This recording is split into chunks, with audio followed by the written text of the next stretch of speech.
O Espírito Santo, um estado que por vocação move o Brasil.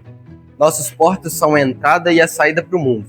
Nossa terra produz o café, a celulose e os minérios que impulsionam a economia. Uma potência logística e exportadora, mas que por décadas também foi a nossa maior vulnerabilidade. Um modelo dependente de poucas commodities, gargalos logísticos que nos custam tempo e competitividade. Enquanto o mundo avança em direção à Agenda 2030 e à transição energética, a pergunta que se torna urgente: como crescer, ser competitivo e ao mesmo tempo justo socialmente e responsável ambientalmente? Não podemos mais escolher entre economia e sustentabilidade. Precisamos dos dois. E agora? A resposta é uma estratégia integrada e inovadora. Uma proposta que une infraestrutura verde, economia azul e diplomacia regional. Bom, esse é o Corredor Azul Capixaba, um modelo de desenvolvimento pensado para o século XXI. Mas um projeto dessa magnitude não nasce no vácuo. Ele se insere em um território vivo, pulsante e marcado por contradições históricas. A expansão portuária, vital para a economia, gera riqueza, mas para quem vive ao lado, ela também gera poluição e ruído. Em áreas adjacentes aos terminais, a qualidade do ar chega a exceder os limites em 15% das horas monitoradas. No campo, o planejamento de novas rotas de energia, como o biometano, atravessa áreas onde 70% das propriedades são da agricultura familiar, mas que controlam apenas 25% da área total. Uma concentração fundiária que agrava a disputa. No norte do estado, a expansão de portos privados incide sobre territórios quilombolas. Estima-se que mais de 15 comunidades tradicionais estejam em áreas de influência direta, muitas vezes sem que o processo de consulta prévia, livre e informada, tenha sido concluído, como exige a lei internacional. São mulheres pescadoras, trabalhadoras rurais e lideranças quilombolas que sentem o primeiro impacto, mas que historicamente não ultrapassam 10% dos assentos nos espaços de decisão. O Corredor Azul só é viável se reconhecer essas vozes. O desenvolvimento não pode ser um monólogo. Bom, sejam bem-vindos. Para que o Corredor Azul Capixaba seja mais do que um plano, ele precisa ser também um pacto. Estamos aqui hoje para debater exatamente as diferentes visões sobre esse projeto, colocando os interesses, os conflitos e as propostas de solução na mesa de forma transparente. Pedro, começamos então com você. O setor privado é essencial para o desenvolvimento, mas é também o principal alvo das críticas que acabamos de ouvir. Como o setor vê essa expansão? Veja bem, nós somos os primeiros a querer a modernização. Quando a Viports investe mais de 580 milhões de reais, ou a Vale e a Portcel investem em novos projetos, seus objetivos vão além do lucro. São para aumentar a eficiência e a segurança. Imagine um porto mais eficiente, sustentável, digital e rápido. Esse progresso é o que gera empregos de qualidade e impostos que sustentam nossos serviços. Por isso que eu digo, a tal da narrativa tecnocrática não é inimiga da social. Pelo contrário, é a que a torna possível. Não dá para distribuir renda sem antes gerá-la. Maria Eduarda, a senhora vive essa realidade. O que o Pedro fala reflete na sua comunidade? Bom, com todo respeito ao senhor Pedro, mas o progresso que a gente vive é outro. O progresso para nós chegou com barulho de noite, com o pó preto no varal e com o peixe que sumiu. A gente não é contra o desenvolvimento. A gente é contra o desenvolvimento que não olha pra gente. Falam de consulta prévia, mas fazem reunião pro forma com o projeto já pronto. E nossas vozes são silenciadas. E é isso que a gente sente. Mas nós queremos ser parte da decisão, e não só da estatística dos impactados. Nadine, a Maria e o Pedro colocam os dois polos da atenção. Como o Corredor Azul se posiciona? O projeto é das sedes, mas ele é para o setor privado ou para a comunidade? Bom, Mariana, essa é a pergunta-chave. O Corredor Azul nasce exatamente para responder que ele é para ambos e não existe um sem o outro.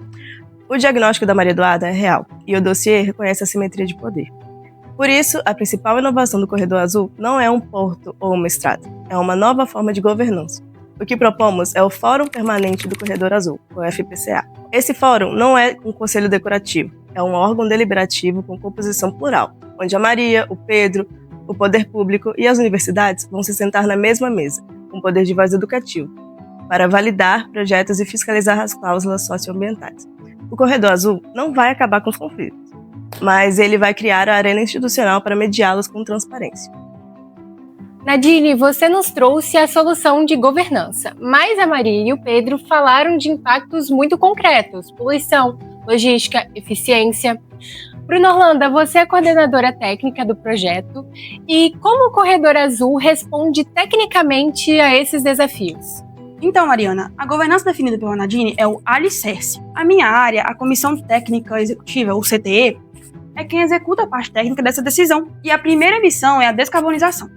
Para isso, o projeto central é o corredor de café carbono zero. Vamos substituir a matriz de diesel pelo biometano. O biometano é um divisor de águas. Ele reduz em até 99% as emissões de poluentes e mais. Importante, por ser indexado ao IPCA e não ao dólar, ele estabiliza o custo do frete, dando previsibilidade ao produto e soberania energética ao Estado. Entendi, mas a inovação não é apenas no combustível, certo? O dossiê fala em interiorizar o desenvolvimento para ajudar produtores que hoje estão fora do grande eixo. Exato. Vamos criar hubs logísticos regionais em Colatina e São Mateus. Isso permite que pequenos e médios produtores consolidem suas cargas e acessem o mercado internacional, reduzindo os custos em 40%. A inovação é híbrida. Não adianta ter o hub físico sem a arquitetura digital. O sistema Porto Fácil Ex e o Digital Twin não são apenas softwares, eles são a linguagem do corredor. Eles nos permitem simular fluxos, prever gargalos e agendar cargas antes do caminhão sair da fazenda. Usaremos o blockchain e o LOT para rastrear a origem. Isso é uma resposta direta às sanções verdes e barreiras tarifárias, como o CBAM europeu. Temos a governança política com a Nadine e a solução técnica com a Bruno Orlando. Mas como financiar uma transformação dessa magnitude? É aqui que entra o terceiro pilar, a unidade de paradiplomacia e captação, que é a nossa autonomia estratégica. Historicamente, os estados dependem da diplomacia federal. Nós estamos criando uma capacidade técnica interna para negociar diretamente com esses organismos multilaterais, como o NDB, o BID e também o CAF. Mas essa busca por bancos internacionais como o NDB, o BID, isso significa que o Espírito Santo está buscando endividamento? Na verdade, não. A real é que a gente está procurando parceiros, não estamos apenas buscando empréstimos, estamos estruturando o Blended Finance, combinando capital público, privado, concessional, e a gente quer emitir títulos subnacionais, alinhado às normas internacionais, e principalmente a gente está buscando vender esse projeto de uma forma bancável, onde o retorno financeiro está condicionado ao desempenho socioambiental, é o que é chamado de capital ético, e isso nos posiciona como líderes na agenda verde do Atlântico Sul. Ok, mas como saberemos se o Corredor Azul está funcionando? Precisamos de uma nova régua para medir o sucesso. O progresso não será medido apenas em toneladas exportadas. Na dimensão logística, mediremos o tempo médio de turnaround das cargas e adesão no Porto Fácil Espírito Santo. Na ambiental, as toneladas de carbono evitadas com o biometano. Na dimensão financeira, mediremos a proporção de recursos destinada ao Fundo de Compensação Social e Ambiental, garantindo a redistribuição direta da riqueza logística, principalmente. E o indicador mais importante, o Índice de Conclusão dos Processos de Consulta Prévia, Livre e Informada, o FPIC. Isso garante que a voz da Maria Eduarda e de sua comunidade tenha de fato poder de decisão. Nadine, Lucas, Bruno Orlando, muito obrigada pela participação de vocês, foi um debate fundamental. O Corredor Azul Capixaba é mais do que um plano de infraestrutura. É um modelo integrado de desenvolvimento territorial. Estamos provando que a sustentabilidade não é um custo, e sim uma vantagem competitiva dentro do século XXI. O Espírito Santo se posiciona como um laboratório vivo de políticas públicas, provando que é possível unir desempenho econômico e justiça socioambiental. Um projeto onde a eficiência logística e a justiça territorial são, finalmente, faces da mesma moeda.